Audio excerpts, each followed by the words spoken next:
Fala bem pertinho do microfone. É aqui mesmo.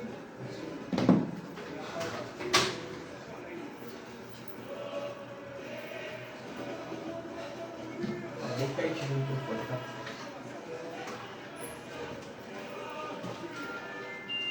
18 horas.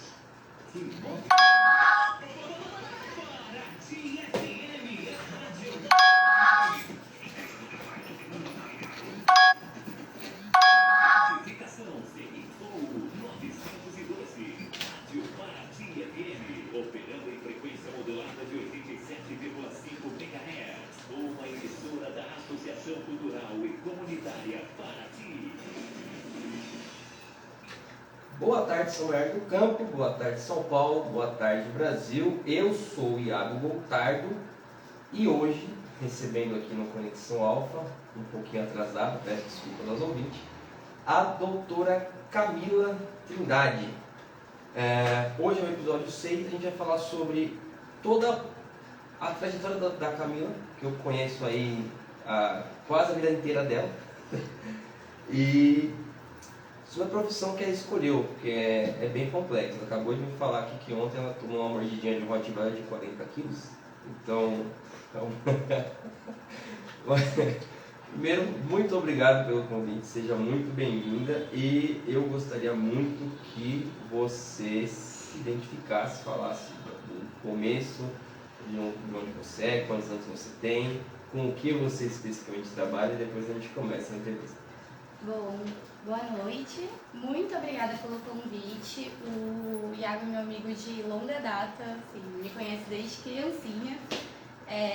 Bom, como ele falou, sou uma médica veterinária, tenho 24 anos e desde muito novinha sempre quis fazer veterinária, sempre senti esse amor incondicional por animais. E acabei optando muito cedo e prestando vestibulares, enfim, acabei parando na Faculdade Federal de Muzambinho, no Instituto Federal do Sul de Minas, campus Muzambinho. Lá fiz a minha graduação. Quando eu retornei, iniciei a minha especialização em fisiatria veterinária, que, para quem não sabe, é a área da reabilitação animal. Então, nós tratamos desde pacientes paralisados, tanto paraplégicos quanto tetraplégicos. Nós também fazemos pós-operatórios e também cuidamos dessa parte de emagrecimento. Então, basicamente, eu devolvo qualidade de vida para os animaizinhos. É interessante você falar isso, porque há 2 programas atrás a gente falou com o Dr. Rodrigo Mota, que é terapeuta ocupacional, e ele devolve a qualidade de vida para pessoas, né? E assim, eu não conheço muito bem da medicina veterinária, mas eu acho que esse termo de fisioterapia terapêutica é uma coisa muito pouco difundida. Hoje em dia, a questão do cuidado com o animal, com o pet, está muito mais no hype, está sendo muito mais falada, divulgada. E eu acho que o pet é um membro da minha família, então tem que ser tratado como e cuidado como. Mas hoje isso está muito mais presente nas famílias, né? A questão de cuidar do pet, de trazer o pet para o âmbito familiar. E eu acho que a primeira pessoa que eu ouvi falando sobre isso, que eu conheço, obviamente, que até trabalha com isso também, você conhece, que é a Thaís Giovanetti. Estudou comigo no ensino médio. Não vou falar quando para não entregar a minha idade, mas ela também trabalha com esse mesmo segmento. E eu acho muito interessante. Eu imagino que veterinários estão, assim como a medicina, várias ramificações, desde a oftalmologia, etc, etc, etc. Por que essa área da veterinária, que é a fisiatria, né, te interessou mais, te encontrou mais? O que nessa área fez você ter um interesse nisso? Bom, primeiro falando um pouco desse âmbito familiar que a medicina veterinária está inserida, hoje em dia a gente tem que ter em mente que o pet virou um ser da família. Nós temos famílias múltiplas, famílias plurais, que são compostas por pais que optam por ter filhos, filhos humanos e filhos pets, mas também pais que só optam por ter filhos pets e tá tudo bem. A gente tem que respeitar tudo isso. Isso que você falou de o bem-estar animal estar muito ligado a essa nova vertente da veterinária é muito interessante, porque até mesmo na faculdade a gente está falando mais sobre isso. Então, para os estudantes entenderem que a gente faz parte e trata de um ser muito importante na família da pessoa. A gente trata de um filho, de um neto, e é uma responsabilidade muito grande. Já era antes por nós cuidarmos de vidas, né? Sim. Mas hoje em dia, eu acho que o que a gente tem que passar e está conseguindo, né, para os tutores de hoje em dia, né, não os de uns anos atrás, é que é um paciente que precisa de bem-estar animal, pacientes que vivem cada vez mais. Antigamente, os cachorrinhos eram aqueles cachorrinhos de quintal, que a gente dava o resto da comida e achava que estava tudo bem, que vivia 10 anos e a gente falava, nossa, como viveu bem. Hoje em dia nós temos relatos de pacientes que vivem 20, 18 anos e vivem super bem. Então, para que eles cheguem nessa fase da vida bem, a gente precisa devolver essa qualidade de vida, esse bem-estar animal. Legal. Antes de mais nada, por que eu trouxe a Camila aqui, tá, pessoal? Não é só para falar de medicina veterinária. Eu falo isso todo o programa e eu vou repetir até as pessoas da audiência se conscientizar disso. O Conexão Alpha, ele não é só um programa de entrevista com pessoas que eu denomino como bem-sucedidas. Para mim, eu gosto de entrevistar pessoas que eu conheço, que eu tenho uma certa amizade e principalmente pessoas das quais eu admiro, a trajetória, a própria profissão ou até mesmo algumas coisas da vida dessa pessoa. Para quem não sabe, a Camila, ela é uma pessoa que eu admiro e eu falo que ela é muito mais forte até do que eu, apesar de ter, né, inclusive eu fiz uma piadinha que ela veio correndo, eu falei assim, as pernas curtas, difícil, enfim. Não tem o tamanho, ela gente. sabe o que é com amor no coração. A Camila, ela passou por 3 transplantes de córnea no meio da faculdade e ela conseguiu se formar, ela conseguiu passar por banca julgadora de TCC com louvor. Foi uma dificuldade absurda, por quê? Porque a Camila vem de uma família que eu conheço a família e adoro todos eles. É uma família que cresceu muito junta, muito unida. Então a Camila sair daqui para passar 5 anos em Muzambinho foi um desafio para ela, foi um desafio para a Ione, foi um desafio para o Dida, foi um desafio para a Carol, foi um desafio para o Vitor e principalmente foi um desafio para ela, porque ela, apesar de ser a do meio, ela é talvez a que seja ali a que dá mais carinho para todo mundo, que olha para o mundo. Então, primeiro que eu queria que você falasse para as pessoas o quão desafiador foi, primeiro para você, uma menina que foi criada ali embaixo das asas dos pais, das avós, etc. Porque a gente sabe toda essa ligação que vocês têm com seus avós, o seu avô, o seu quem está aqui entre nós. Qual que é a ligação, como que foi para você quebrar esse cordão umbilical, esse elo, para ficar 5 anos em Muzambinho? Essa é a primeira pergunta que eu queria te fazer. Nossa, a pergunta é profunda. Bom, eu acho que o que sempre me moveu foi o meu sonho, mas com certeza foi muito difícil sair de casa para viver esse sonho. Eu sempre achei que passando na faculdade que eu tanto almejava, eu ia ser feliz e os problemas não iam continuar. Eu achei que no mundo utópico a gente pararia todos os problemas, pararia a vida, literalmente, para realizar o meu sonho. Mas, infelizmente, nós sabemos que não é assim que funciona. A vida continua. E eu passei na faculdade muito nova, né? Eu tinha 17 anos. E com 17 anos, você sair de casa, do conforto, com seus pais, seus avós, toda aquela rede de apoio, é muito difícil. Mas eu acho que o que mais me deu força foi literalmente o apoio deles, mesmo que de longe, né? Mesmo que à distância, o apoio deles, e eles me fortificaram a ponto de de eu conseguir. Não vou falar que foi fácil, foram os 6 primeiros meses de muito choro e muitos desafios, né? Muitos perrengues, só quem sai de casa cedo sabe o que passa, mas foi um período muito gostoso de muitas descobertas. Quando eu fui para a faculdade, calhou de ser bem próximo do período do meu primeiro transplante. Então, eu acabava que voltava meio que toda semana para São Paulo. Eu fazia Minas-São Paulo toda semana. Então, acho que os principais desafios foram estar longe de quem a gente ama, de quem a gente quer bem, passar esse período de redescoberta, ou autodescoberta, né? Melhor falando, autodescoberta, de estar sozinha e também, com tudo isso, enfrentando um pós-operatório de um transplante de córnea. Eu acho que esses foram os principais desafios.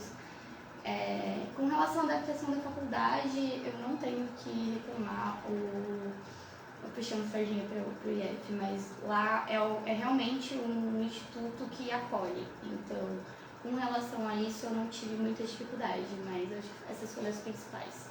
Eu não saí de casa para estudar. Tem alguns amigos, assim como você, que foram para outros estados, outras cidades, estudar até para outros países, inclusive.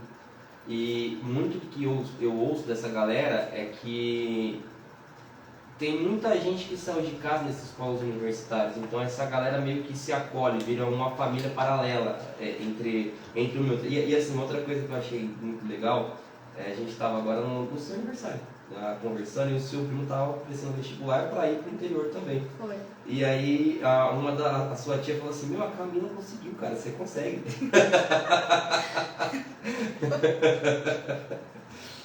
Mas assim, querendo ou não, piadas à parte, você acaba virando uma referência, um case de sucesso para futuras gerações, para pessoas próximas que falam assim, a Camila, com todas as dificuldades que ela enfrentou na questão da saúde dela e etc, ela conseguiu, a trancos e barrancos ela conseguiu.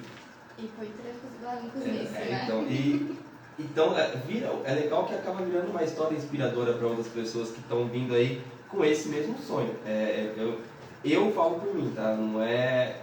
Eu penso hoje isso, eu tenho os meus filhos, eu fico pensando, será que eles vão querer fazer isso de ir para longe? Eu vejo, inclusive, a questão da cidadania italiana e etc. Porque eu não tenho vontade de morar fora do Brasil, não é uma coisa que eu planejo para mim. Mas talvez a Izzy e o Val queiram. Então eu fico pensando muito nisso. Aí eu fico pensando assim, mas eles são tão pequenos, nossa, cara. Aí eu penso, mas a Camila conseguiu, então eu acho que eles dão conta também, né? Eu acho que o desafio maior foi pro meu pai, confesso. Imagina. Porque meu pai como o Iago falou, minha família é extremamente unida e a gente se apoia em literalmente tudo. Mas eu acho que o mais difícil foi pro meu pai. E na época minha avó ainda era viva, então eu sentia muita saudade. E ela, infelizmente, estava ainda com algumas limitações, né? Estava andando de cadeira de rodas e ela não podia ir comigo pra morar comigo lá, que esse sempre foi meu sonho. Passar em uma faculdade federal, ir até lá e levar a minha avó junto comigo. Tinha isso também. Mas eu acho que essa fase de conhecer pessoas novas e, incrivelmente, a gente se acolhe muito. A gente cria realmente uma família fora da nossa família, porque tá todo mundo lá tentando viver um sonho e tá todo mundo lá passando pelos literalmente mesmos perrengues que todo mundo passa na vida adulta, mas com 17, 18 anos tudo é muito intenso. A gente uma nota baixa é intensa, um perrengue com relação a mercado ou morar longe da faculdade é complicado, e aí com tudo isso a gente vai se apoiando. Graças a Deus eu conheci pessoas incríveis em Muzambinho que me ajudaram muito nessa fase.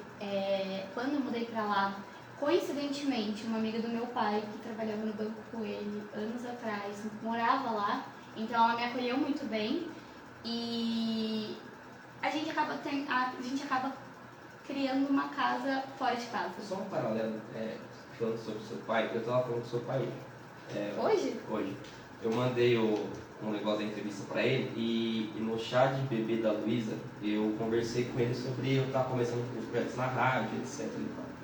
A família da Camila, e aí eu coloco todos eles no mesmo balaio, eles são pessoas muito dispostas a ajudar os outros, sempre. Então assim, eu falando com o seu pai meia hora hoje, ele falou, quando tiver essa entrevista eu conheço o cara tal, o Dida talvez seja um dos caras mais desenrolados que eu conheço na vida. Assim. Meu pai é rei do network. Ele é desenrolado demais, E assim, são pessoas muito bondosas, tanto o seu pai, a sua mãe, a Ione é uma pessoa que tem um coração assim, que, poucas pessoas eu conheço assim como ela. E eu imagino quão tenha sido difícil para eles pegar ali a pequenininha da família e colocar para outra cidade, ainda mais sabendo que o transplante se avizinhava, que você logo teria que passar por isso, né? Logo depois do tempo teve esse problema de consideração. Foi antes, né? Foi antes. Foi antes, e aí, na verdade, o transplante foi com 17, quando eu tinha passado no IF do norte de Minas, em Salinas. E aí, a inscrição da faculdade era dia 7, meu transplante recebi a ligação dia 6 de fevereiro. E aí eu falei, não, larguei a inscrição e fui fazer o transplante, né? E aí, com 15 dias de pós-operatório, a teimosa aqui começou a estudar novamente para prestar no sul de Minas. Eu lembro. E ainda, eu e a Camila, a gente teve um hiato, assim, na nossa comunicação. E eu voltei a falar com ela na época do transplante, assim. Foi. Que, na verdade, eu tava doido pra ir lá ver você, mas primeiro que eu não conseguia ver o olho, porque é um negócio muito agoniante, assim, você mandava foto, eu ficava 3 dias sem dormir, porque é desesperador. E é bem complexo.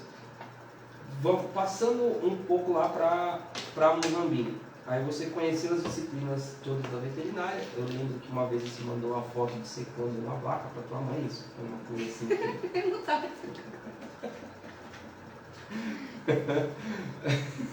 Era uma peça de secação do laboratório, era uma milveira. Meu Deus do céu. Enfim, eu lembro, ali conhecendo tudo. Quando você falou assim, essa parte da veterinária, para esse ponto eu acho que consigo me desenrolar melhor. Eu acho que ajudar os cãezinhos, os animais que sejam menos animais de penas, que eu sei que você tem medo. Uhum. Ele tinha que falar. Conseguir ajudar os animais a recuperarem a vitalidade, né? Eu ia falar utilidade, mas é uma palavra muito feia, mas é a questão da mobilidade. Meio que devolver a qualidade de vida, devolver esse conforto, né?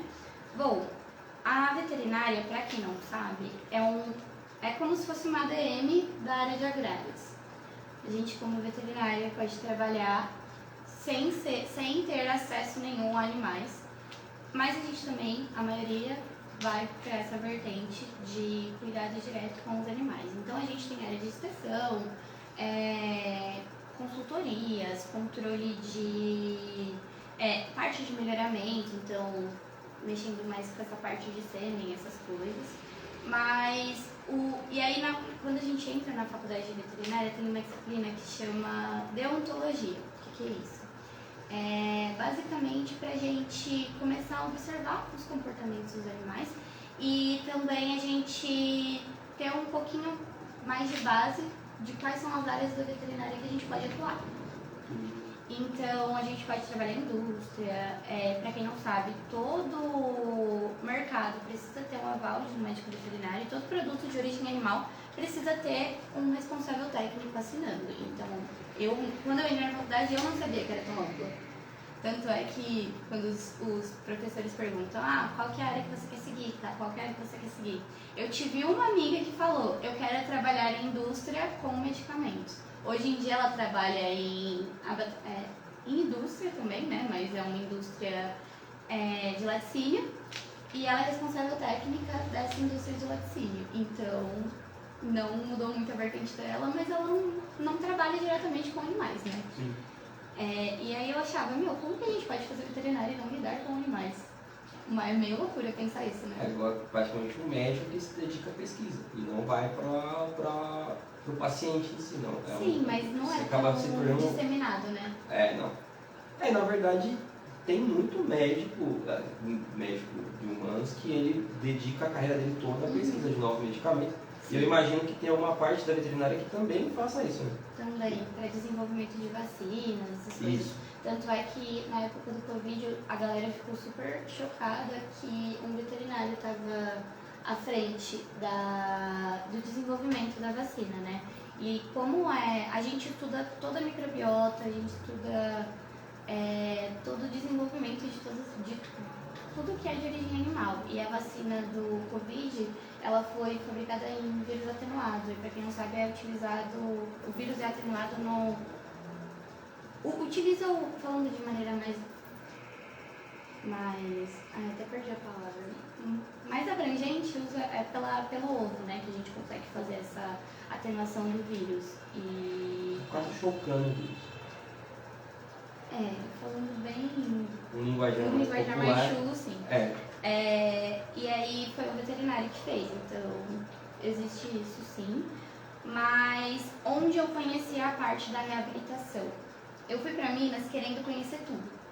Então eu fiz estágio com grandes, eu fiz estágio com suínos, eu fiz estágio em diversas áreas, assim. A única coisa que eu fugi foi da avicultura.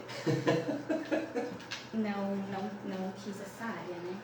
Mas aqui em São Paulo, em São Bernardo, inclusive, eu, no meu segundo período de faculdade, fiz um estágio de férias na Physiocare Pet, que coincidentemente é a empresa que eu trabalho hoje. E aí eu me apaixonei pela área, porque a gente não vê pacientes regredindo. Em cada sessão a gente vê melhora. E pacientes que eu lembro que eu falei, cara, não é possível que um paciente que está paralisado, a gente colocou ele na água, na primeira sessão ele andou, tipo, pra mim era um mundo novo. E eu fiquei maravilhada e comecei a estudar cada vez mais sobre isso. Em Muzambinho, a grade curricular, ela é muito ampla. Porém, não temos ainda essa abordagem de fisioterapia veterinária. Eu lembro que você fez especialização depois que terminou a faculdade, né? Eu comecei no nono período, do nono pro décimo. Mas foi No paralelo, último né? ano. Foi paralelo. E aí... Eu ainda lembro que eu falei, nossa, você é doida, você vai tentar com a faculdade, uma doideira, você ainda vai fazer uma especialização no meio da faculdade. E TCC junto. E TCC, eu E falei, estágio supervisionado. tá muito doida. Falei. Pois é, mas deu certo no final. E aí só tinha melhora nesses pacientes. E aí eu comecei a estudar mais sobre a área. Um pouco mais pra frente, esperei pra ver se realmente eu não queria clínica e essas coisas. E acabava que sempre a reabilitação me puxava mais. Comecei a estudar por fora, comecei a me especializar, fazer cursos. Então comecei com um curso de iniciante em fisioterapia. Fui estudando mais, avancei para biomecânica, estudei mais um pouquinho. E aí, paralelo a tudo isso, eu sempre fui muito ativa nos grupos acadêmicos da faculdade, então grupos de estudos. E a faculdade do IEFSU de Minas Campus, Muzambinho, querendo ou não, um polo de ortopedia e neurologia. Lá nós temos professores excelentes, mas... puxando a sardinha pro meu lado, que eu sou apaixonada, a parte de ortopedia e neurologia, ela tá muito bem assistida. Nós temos o professor Paulo Marinho, que é um dos maiores cirurgiões ortopédicos e neurológicos do Brasil, assim, ele é sensacional. O professor Paulo, ele é incrível. Então, eu acabei me apaixonando muito mais pela área de ortopedia e neurologia, que é muito relacionada com a parte que eu trabalho hoje em dia, né? E aí, com isso, vendo essa cirurgia, as cirurgias que o professor Paulo fazia em aulas, toda a demanda que a faculdade foi crescendo, senti essa necessidade de chegar no professor e no meu professor de grandes animais, que é o professor Luiz, e falar, olha, eu acho que daria pra gente tentar começar um grupo de estudos de fisioterapia veterinária. O que vocês acham? Nessa época eu já era presidente do grupo de estudos de pequenos animais, de clínica e cirurgia. Então aí a gente meio que se juntou para começar um novo grupo, né? Foi com a ajuda do professor Paulo e do professor Luiz, nós começamos a desenvolver grupos de estudos para iniciar com alguns atendimentos, né, mesmo que simples, nos pacientes grandes, né? Então já a gente começava a reabilitar bovino, bezerrinhos pequenininhos, equinos, então filhotinhos de cavalo, a gente reabilitou, tudo isso nesse período de faculdade, né? Sim. Porque lá no IF a gente tem uma autonomia muito grande para fazer grupo de estudos, os professores eles apoiam muito essa parte, essa vertente. Mas eu acho que tem que ser assim. Assim, muitos cursos, muitos ambientes acadêmicos acabam focando muito em sala de aula, e aí quando o universitário vira um profissional e ele se depara com algo que está um pouco fora do livro, ele não sabe como lidar com aquilo. Então eu acho que você está num grupo de estudo, você está atuando em campo, mesmo ainda não estando formado, é algo muito bom, porque você acaba adquirindo uma experiência antes mesmo de você conseguir, assim, um exemplo bem raso, assim. A mesma coisa de eu pegar um cara que acabou de sair da faculdade de medicina e jogar ele numa UPA 24 horas para atender, Deus sabe logo o que vai aparecer, entendeu? Então, eu acho que não adianta você focar só no acadêmico, se dentro da prática você lida com o imprevisto. E você lida com, às vezes, um caso que é tão raro que não foi mencionado na sala de aula, mas você se deparou com ele ali. Às vezes você tem aquele, nossa, na faculdade eu lembro que eu peguei um bezerrinho assim, e por aí vai. E até o que incentivou bastante é que quando a gente já está nos períodos finais da faculdade, a gente começa a dividir os grupos para fazer as cirurgias, anestesia e tal. Aí o grupo é o responsável até pelo pós-operatório desse paciente. E aí a gente estava com uma demanda muito grande de pacientes pós-operatórios ortopédicos, na parte de grandes animais. E o professor Luiz, ele faz quiropraxia também. Ele é especializado na parte de clínica médica de equídeos, né? Então, a gente sentiu essa necessidade. Conversando com o professor Luiz e os estudos que a gente ia fazendo, a gente foi desenvolvendo mais coisas. Mas claro que, pensando em uma universidade federal, recursos reduzidos, a gente fazia com o que a gente tinha. Então, uma bezerrinha que nasceu com uma formação, a gente estimulou a fisioterapia dela através de uma caixa d'água e a gente fazia a marcha dela. A marcha reproduzia a passada, né? Sim. A gente reproduzia a marcha dela dentro da caixa d'água. E aí a gente foi aprendendo muito, claro que com tentativa e erro. Na época, hoje em dia eu penso, nossa, eu achava que fazendo isso eu estava estimulando a propriocepção, que é a percepção do membro com relação ao ambiente. Hoje em dia eu entendo que não era isso que eu estimulava outra coisa. Mas na época a gente ia estudando e se descobrindo nessa área. E aí começamos com o grupo, a gente juntou o pessoal de grandes e o pessoal de pequenos, formamos um grupo de estudos e fomos estudando essa parte de biomecânica. Foi basicamente assim. Oh, maravilha. Eu acho que é muito válido esse tipo de aprendizado em campo. Eu acho que é muito importante. Em todas as áreas, não só nas áreas humanas, né? Assim, que lida com pessoas, animais, mas até na área de exatas. Você tem que pegar um estagiário e colocar no campo um pouquinho para ele vivenciar um pouco do que é o dia a dia do mundo real. Sim, claro, Porque sempre com supervisão. É óbvio, mas é que o mundo acadêmico ele é meio utópico, né? Assim, você lida muito com a utopia de que tudo funcione no cronograma certinho e você não lida muito com o imprevisto. Ou que uma patologia nunca vai estar associada a outra, Exatamente. né? A gente acha nunca é só um joelho, ou nunca é só um paciente renal. A gente tem várias comorbidades juntas. Tô quase indo lá para você recuperar o meu emprego. Tá? Nossa. Eu tô precisando recuperar minha coluna. Então. A física não faz física. Pois é, tem que fazer. Pilates, física, tá na hora. Camila, hoje, a gente falou um pouco no começo que hoje está muito mais difundido o pet como membro da família, que os pets têm tido muito mais atenção e etc. Hoje, eu vou pedir para você nem entrar muito no detalhe, mas assim, quais fala pra mim 3 hábitos que hoje, com o seu pet, que você pode estimular ou difundir na rotina dele, que talvez façam com que ele não tenha um problema futuro. Primeira coisa e muito importante, eu sei que, agora eu vou ser meio polêmica, a gente tem o costume de deixar os pets subirem no sofá, pularem, a gente acha fofo isso. Isso, se o pet já tiver alguma predisposição ou se tiver com uma obesidade, alguma coisa assim, pode gerar alterações futuras. Então, Se eu te falar que eu não deixo minha cachorra subir no sofá, eu sei. mas não por isso, é porque ela é muito peluda, no sofá fica parecendo um Chewbacca depois que ela sobe. Outra coisa muito legal que a gente... Muito legal assim, pra mim, né? Para os tutores, eles ficam meio chateados quando eu falo. Uma coisa que a gente sempre pergunta é como que é o ambiente da casa da pessoa. Então, mais pensando em piso. O piso da casa... como que é o ambiente da sua casa? O piso. É porcelanato, é taco, é um piso escorregadio. Então, se o paciente já tem alguma predisposição ou até mesmo a gente sabe que a displasia ela também tem origem ambiental, né? Então, sobrepeso pode predispor, esses pisos muito lisos, escorregadios, pacientes que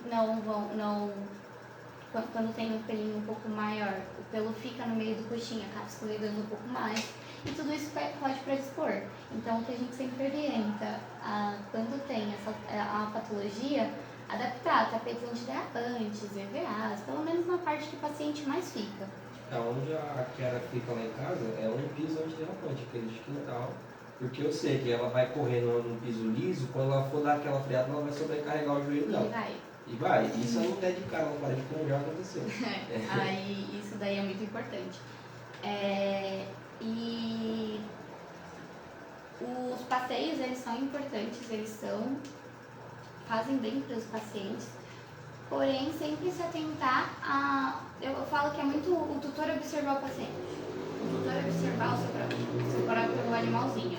Então, ele vê a passada dele. Se o paciente começou a mudar padrão de marcha, ou seja, andar um pouquinho mais lento, ou querer sentar, querer começar a diminuir a passada, demonstrar qualquer alteração, para de andar, respeita o tempo dele, e é isso, sabe? São coisas básicas que ajudam. Hoje tem muita gente que quer que o cachorro vire atleta, igual ela. Eu vou na praça com a Kiara de manhã, tem o cara correndo, se matando, e o cachorro já com a língua. E aí, às vezes, o cachorro acha que ainda tem meio sem sentido. Você olha pra cara do cachorro e tá olhando pra sua cara e fica assim, por que eu tô fazendo isso?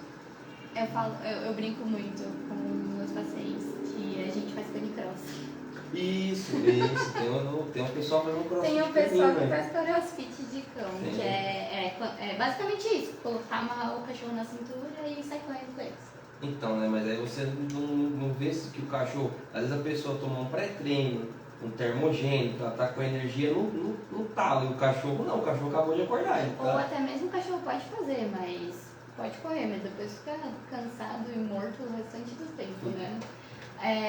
Uma coisa muito interessante para falar desse assunto é que os cachorrinhos, os gatinhos, enfim, eles têm um limiar de dor muito alto.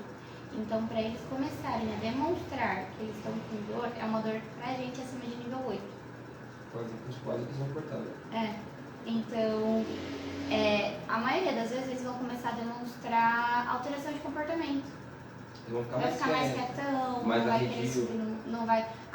meu cachorro ficava pulando, hoje em dia ele tá mais quietinho. Mas associei a idade, mas será que é só a idade do cachorro? Será que ele não tem alguma dor? Nossa, ele comia muito, agora ele para de comer.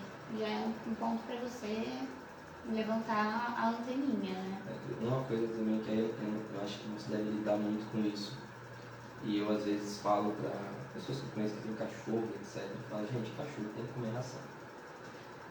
Depois do filme Marley e Eu, que o Marley destruía tudo, comia sapato, e comia o telefone e ruía tudo, as pessoas começaram a achar bonitinho. Então falavam, meu cachorro hoje engoliu uma meia, nossa, achei tão fofo.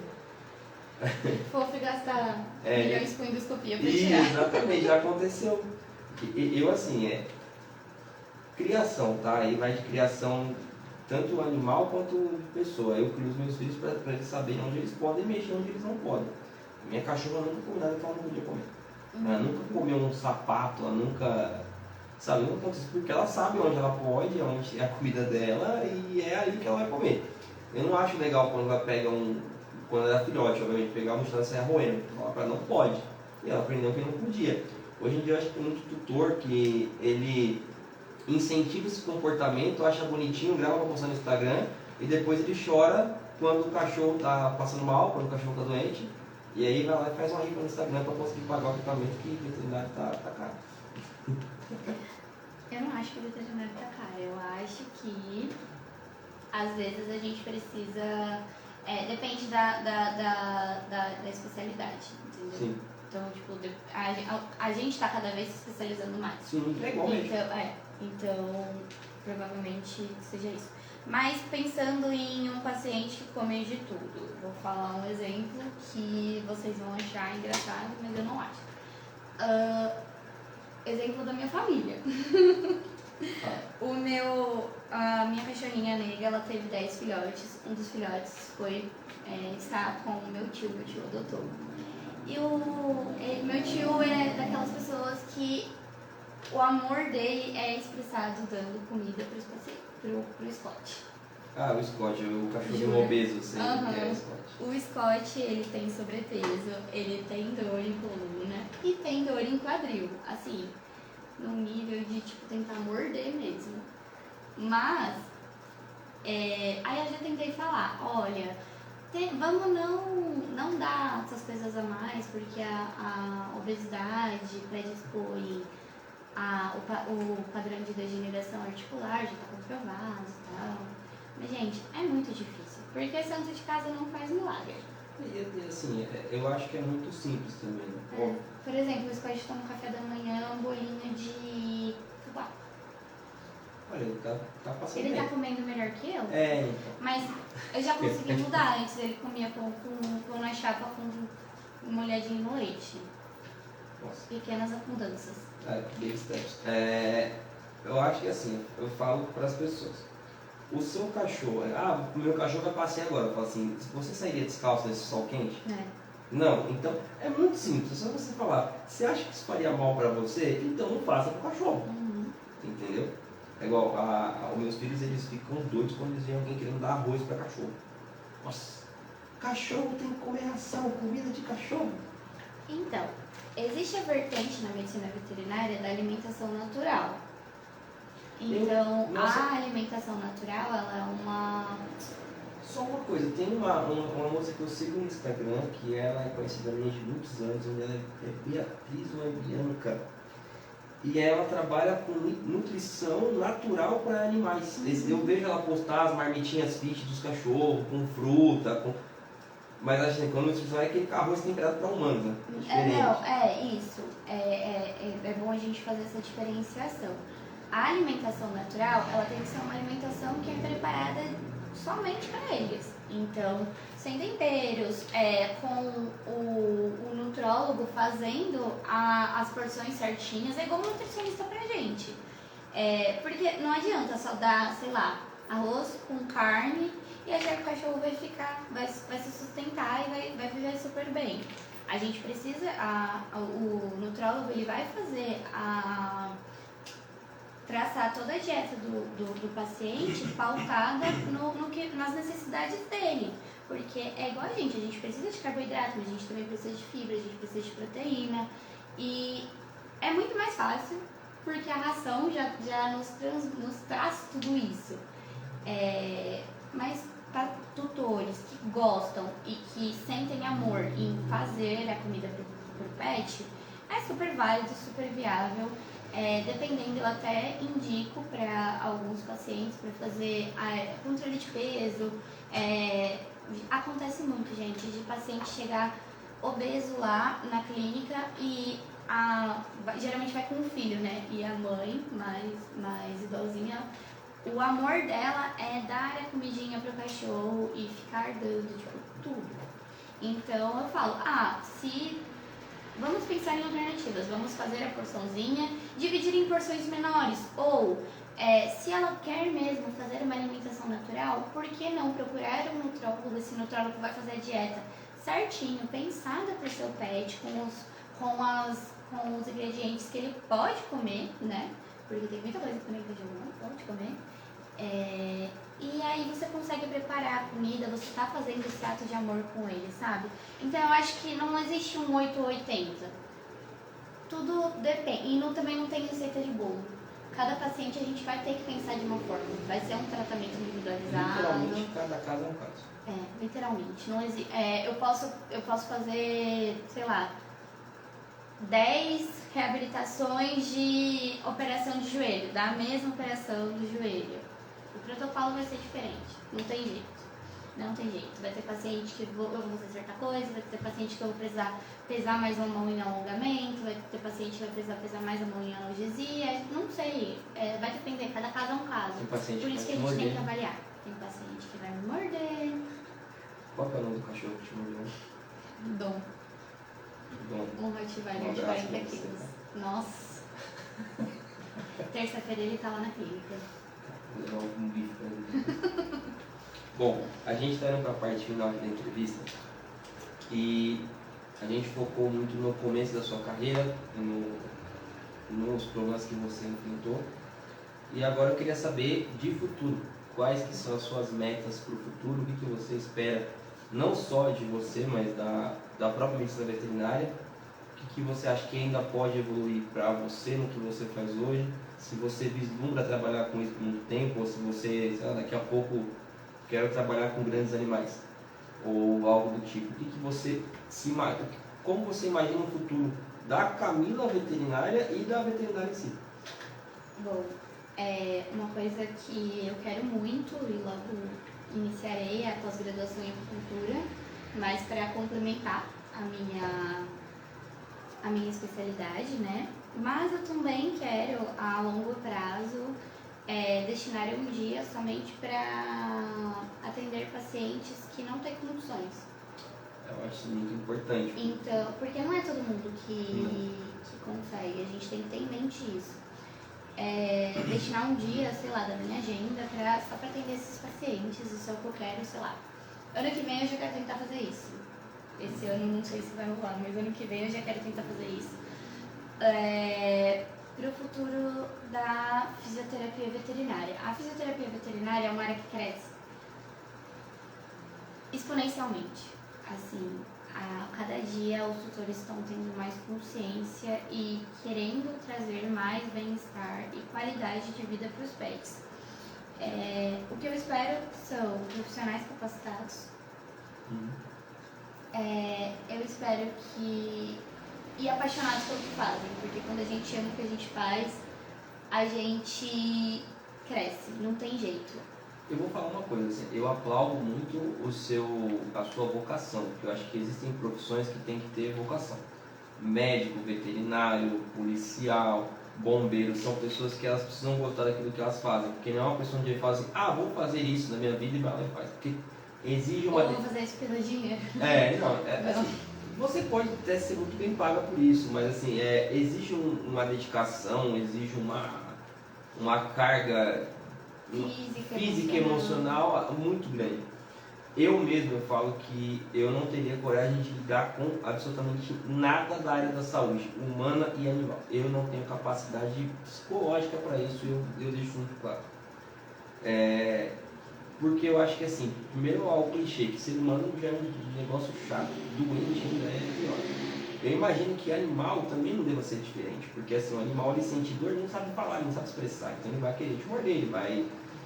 Então eu acho que para lidar com isso tem que ter uma estrutura psicológica que eu admiro quem tem, porque eu mesmo não tenho. Eu acho que é muito complicado. Uma pergunta que eu queria te fazer que é um pouco polêmica. O que você acha sobre pets exóticos? Esses dias viralizou um vídeo no YouTube, no TikTok, no Instagram, de um rapaz que criava uma onça em casa como pet. E ele criou ela a vida inteira como pet. Assim, ela era igual um gato, ela se comportava igual um gato, assim, ela não era aquele animal selvagem, sabe? O que você acha dessas pessoas que criam de repente? Sei lá, eu vi esses dias no mercado uma mulher com uma arara azul. Ela comprou, bonitinho, legal, ela comprou uma arara azul. já vi gente que cria macaco, já vi gente que tem. O meu primo tinha cobra, não sei se tem ainda. O que você acha desses pets assim que diferentes? Eu acho que é um ramo que é uma coisa que está crescendo muito e a gente precisa se especializar cada vez mais. Por quê? Eu falo, experiência minha. Eu reabilitei nesses tempos para trás um coelhinho paralisado. Ah, mas coelho já tem desde sempre. Sim, mas tive coelho não é quando muito criança. comum. Não, mas Concorda? é porque assim, quando eu digo exótico, eu digo totalmente fora da caixinha. Por exemplo, uma pessoa que cria um macaco, uma pessoa que cria uma Da cobra. onça, por exemplo. Macaco tem reabilitação em macaco. Não, eu imagino que tem, mas assim, não é diferente. Por exemplo, ó, doutor, eu preciso marcar a consulta com o meu pet que tá com dor. O que você tem? Eu tenho uma jiboia. Tá. Então, essa parte da onça, se o tutor dela, né, condicionou ela, porque é muito comportamento. Sim. É muito trabalhar o comportamento do pet. Então, se ele condicionou ela a ser mansa, dócil e conseguiu lidar com isso, tudo bem. Não, ele só vai precisar de um atendimento especializado para isso. Ele tem que se atentar às necessidades desse pet, que assim, são completamente diferentes do que de um gato, por exemplo. Não, na verdade, no caso, foram tomar a onça dele, né, porque ele estava irregular com a onça. O vídeo que viralizou foi o policial levando a onça embora. E foi muito engraçado porque o policial estava com a onça no colo, parecendo um nenenzinho assim, só que ela era do tamanho do policial. Aí eu falei, não sei quem é mais corajoso, o cara que se dispôs a criar uma onça em casa ou o policial que nunca tinha visto a onça pegar no colo. Mas você já parou pra pensar que uma coisa que muita gente tem muito tabu, hoje em dia tá parando, graças a Deus. Mas muita gente tem muito medo de lidar com pitbull, com essas raças que são tidas como mais agressivas. Eu acho que tudo é questão de criação. Pois Tudo é, questão de criação. é a mesma coisa com pets Eu falo exóticos. por mim, tá? Uma vez eu fui num churrasco e quando eu cheguei na porta tinha aquele pit monster, aquele cachorro enorme. Uhum. Meu, eu falei, não vou entrar aí. O cachorro tá solto. A mulher falou, meu, o Zeus, cachorro. O Zeus é manso, não faz nada. E realmente, eu entrei, o cachorro era super manso. Eu fiquei na churrasqueira, o cachorro deitou e virou a barriga pra mim. Às vezes o York vai ser mais bravo Sim. do que esses cachorros O gigantes. pincher, né, que a gente fala sempre que é o cachorro mais temperamental, talvez, que exista hoje. Acho que o York tá ganhando, viu? Sério? Eu nunca lidei com o Yorkshire, eu já lidei com o pincher e eu não tenho boas experiências com o pincher. Assim. É que a raça de cachorro também é muito sazonal, né? Vai muito tipo, de moda. Tinha uma época que tinha muito bulldog, hoje em dia tem muito spitz. Não depende. E assim, além do bulldog e dos spitz, uma raça que está muito em alta é o pug. O pug, nossa, é uma febre. Já esteve mais, agora os pugs são mais idosinhos. Mas eu tenho bastante gente que depois a gente ainda tem pug. Ai, que Filhote? Filhote. Ô louco, lá pelas bandas que eu trabalho, agora a gente tá com mais spitz e bulldog. Bulldog francês, bastante. Bulldog francês, eu acho o cachorro muito bonito, mas dizem que ele dá muito trabalho, tanto o bulldog francês quanto ele tem muito problema já meio predisposto a ter problemas de saúde Por serem braxefários. respiratórios, etc e tal. O meu primo tinha um bulldog que eu achava ele maravilhoso, assim, o Paçoca, era o cachorro mais egoísta que eu conhecia na vida. Uma vez eu vi ele deitado assim, e aí um passarinho veio, pegou um grão da ração dele, aí ele tipo, deu uma latida pro cachorro e voltou a dormir. Assim. É muito engraçado, o Bulldog ele é o novo salsicha, É. pensando em hernia de disco. Então, Salsicha, os Bulldogs a gente também tem bastante, né? Na nossa rotina por conta disso, né? Eles têm uma maior predisposição a terem vértebras, então muitos deles agudizam como hernia de disco, né? Doença do disco intervertebral. Bom, pessoal, estamos encerrando mais um Conexão Alfa. Agradeço demais a audiência de todos vocês. Agradeço de novo a Camila pela presença. Semana que vem tem mais programa, tem mais entrevista. Obrigado a todos vocês pelo tempo nessa sexta-feira, para alguns muito chuvosa. Para quem está no trânsito conseguiu ouvir, para quem está chegando em casa. A audiência de vocês é importante e sem ela não conseguiríamos fazer nada do que a gente faz aqui. Então eu espero que na próxima sexta-feira contemos com a audiência de vocês de novo. Fiquem com Deus, um abraço caloroso e até a próxima.